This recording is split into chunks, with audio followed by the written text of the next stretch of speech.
More probate with Yaz Adamy, my favorite probate and estate planning attorney. Today we're talking how long do you have to sell a property after someone dies?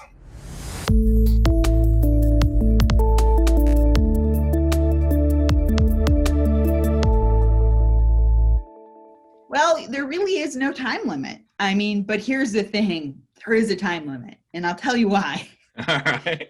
I mean, we've gotten property and that we've had to probate, right? So like let's say somebody dies and nobody does anything and somebody just keeps living in the house. I mean, come on, we've seen this a lot. Yeah. And nobody says anything and years go by and there's no probate opened and the property is still owned by the deceased parent, which is, the estate of whomever. Right.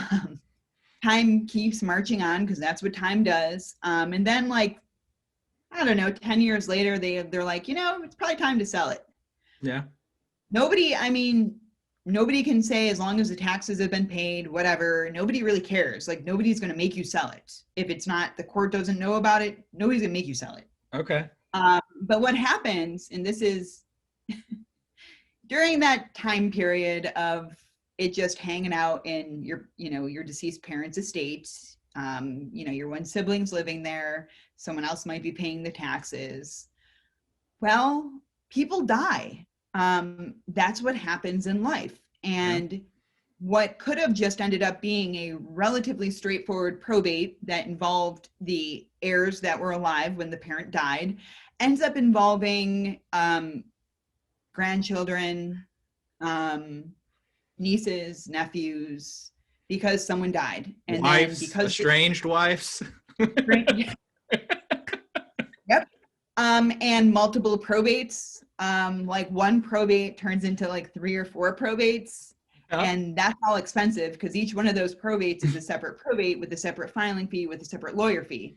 With a whole bunch of different beneficiaries based on what happened, who had a will, who didn't have a will, all of that matters. So the longer you wait to sell the property or to go to probate, a bunch of things happen. And what could have been a very straightforward probate case turns into a multiple state or multiple county probate mess that can be handled, but it's going to be a lot more time consuming. Heirs are going to have to be located, especially if it's not a close-knit family, which many families aren't anymore. Yeah. These folks you can't ignore them. Like if your brother survived your parent and died and had a bunch of kids, all of those kids need to be found. And if one of those kids died, that person's kids need to be found. And if there are minors involved, it gets even more complicated because then we may very well be dealing with a guardianship court. Oh. So the longer you wait to sell property, it's going to turn into a scrambled mess. It's like a plate of spaghetti, right? You gotta twist, turn it, and try to find out who the heirs are. I want to touch on a couple things you said there. So one, you said, maybe are across state lines. So what happens that? Are all attorneys licensed in every state, or can you open a probate? Because you've got your Florida bar, but what happens if you need to open a probate in Georgia? What do you do there? So then you have to find, so like recently, every now and again, what happens is, let's say one of the heirs moves and dies as a domiciliary of California. That's going to have to first be opened up that's where they lived. It's going to be a California probate. You need to find California counsel. And then it would be an ancillary here in Florida. Wow. Okay. So 2 probates. So like, for instance, one of the most recent cases that we got in involves a person who owned real property in Duval. And they used to live in Duval, but then they moved to California and they died there. So there's a California case that had already been opened, but then in order to deal with the Florida property, they had to find Florida counsel, which is my firm. And so we have to open up another probate here in Duval. How it would work is, let's say we're dealing with property that wasn't sold in a timely manner, didn't go through probate in a timely manner. And lo and behold, one of the heirs who ended up dying, moved to Georgia. Well, in order for us to, we'd first have to, if they truly resided in the state of Georgia when they died, that was their domicile, going to have to open up a Georgia probate. I'm not licensed in Georgia. I'm licensed in New York and Florida. Find Georgia counsel. They'd have to open up a domiciliary proceeding in Georgia, and then an ancillary, we could open up the ancillary in Florida. But in order for that to vest somewhere, so if it's a non-resident, you can't just, it's very difficult when it comes to that, because if they died in Georgia, it's Georgia's inheritance laws that govern their inheritance when it comes to them, like who it goes to. And that's why it has to be done that way. So we're always hoping, you can sell a house forever after someone dies, but it would be smart to at least go through the probate court relatively soon after someone dies. And and if you think about it, Bryce, how many times have you, I know I've come across family situations where they waited to go to probate, and it ends up being, one of the heirs ends up being somebody who never even knew the decedent. Yeah. And then we've got, one group who are like the decedent's kids saying like, why shouldn't she get anything? She didn't even know my mom. Yeah. And then you have to tell them, but that's the law. Yeah.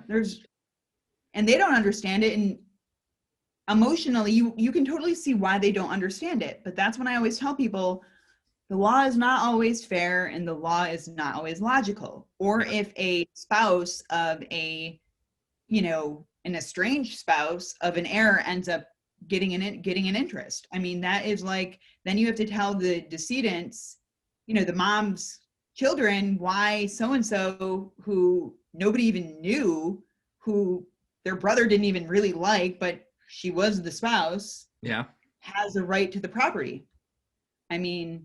That's why the longer you wait to go to probate, it just opens up a can of worms. Yeah. Some of the cases even are so bad. Like there's one, and I don't think it's worthwhile for us to take it, because this person passed away in like 1960.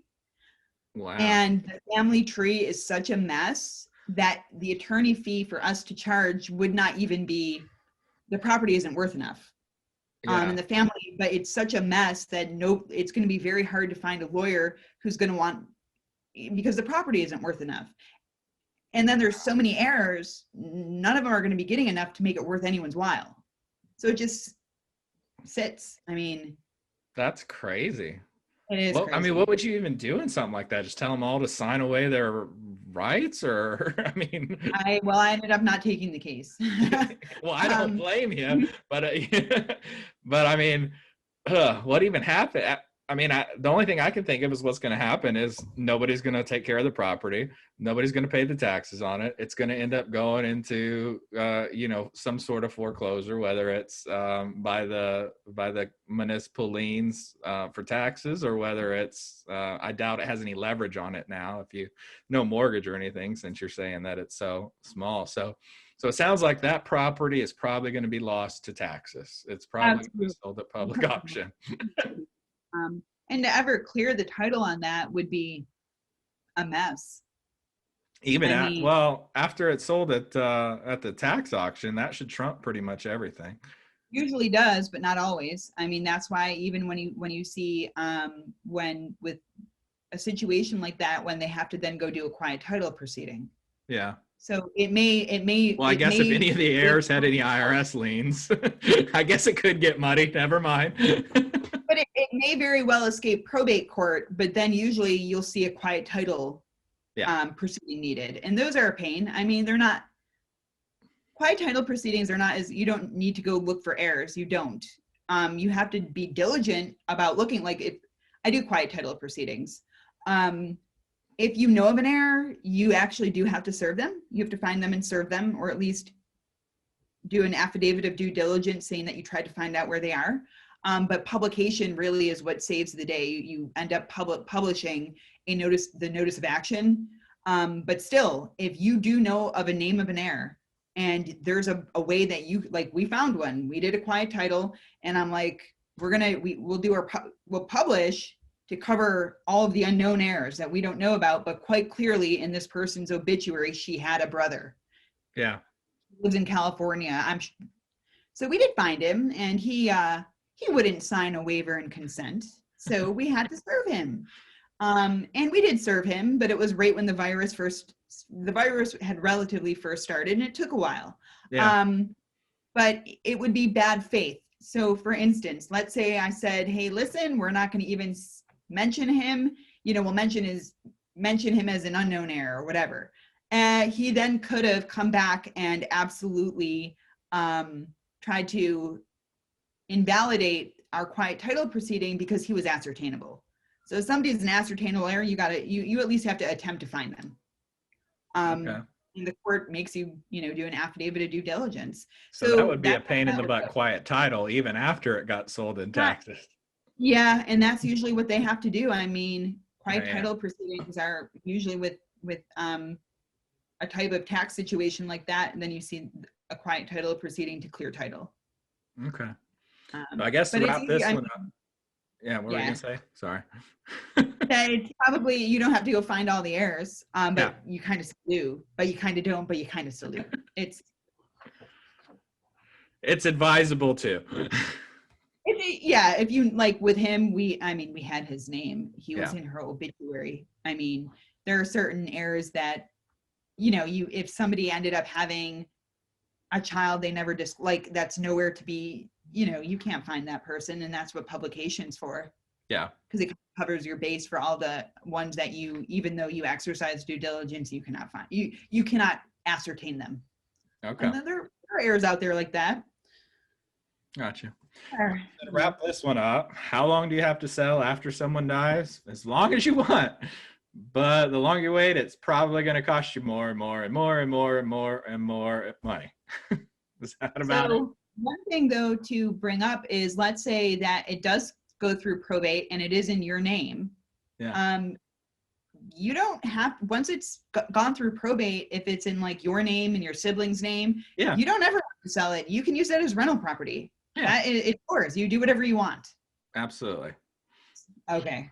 So the advice is, after someone dies, if you're not going to sell, well, if you're going to sell it or you're not going to sell it, get it through probate. Get the deed transferred. Get it through probate. Don't wait. Do Gotcha. not. All right.